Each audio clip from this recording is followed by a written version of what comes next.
Asubuhi ya tarehe 8 Aprili 2026, Iran ilikubali kufungua mfereji wa Hormuz ambao ni muhimu sana kwa usafirishaji wa mafuta. Lakini pia Iran imekubali kusitisha vita kwa takriban wiki 2, lakini kwa masharti 10 ambayo yalitolewa na Iran. Masharti hayo ni haya hapa. Moja, ikiwa ni makubaliano ya kimaandishi kuwa Marekani haitoshambulia Iran pamoja na washirika wake ambao ni Iraq, Lebanon, Syria pamoja na Palestina. 2, Iran itaendelea kumiliki mlango bahari wa Hormuz, ikiwemo kulipisha fine kwa meli yoyote ya mafuta itakayopita katika mlango huo. 3, Iran itaendelea kurutubisha madini ya uranium katika taifa lake la Iran.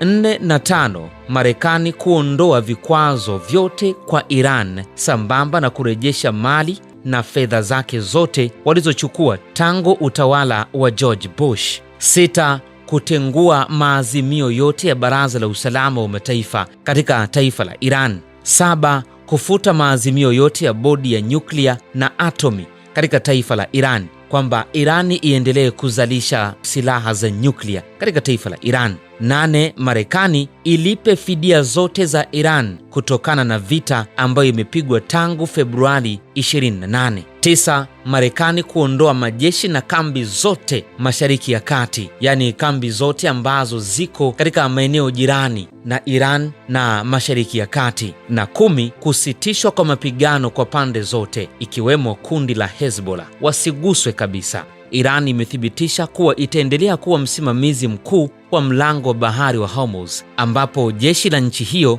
litahusika moja kwa moja katika kusimamia shughuli zote za upitishaji wa meli katika eneo hilo muhimu kimkakati. Na kwa mujibu wa taarifa hiyo, gharama za kupitisha meli zinaendelea kubaki kuwa dola za Marekani milioni 2, lakini malipo yatafanyika kwa sarafu ya China, yuan. Na hatua hiyo inaonekana kuwa sehemu ya mabadiliko ya kimkakati ya kifedha katika biashara ya kimataifa. Aidha, Oman pia itanufaika na makubaliano hayo kwa kupokea sehemu ya malipo kutokana na kushirikiana na Iran katika udhibiti wa eneo hilo la bahari, yani Strait of Hormuz. Serikali ya Iran imeeleza kuwa mapato yatakayopatikana kupitia utaratibu huo yatatumika katika juhudi za kujenga upya uchumi na miundombinu ya nchi ya Iran. Katika hatua nyingine, imeelezwa kuwa meli zote ikiwemo za Marekani, za Israel na washirika wao zitaruhusiwa kupita katika mlango huo, lakini zitalazimika kulipia huduma hiyo bila mabadiliko yoyote ya gharama.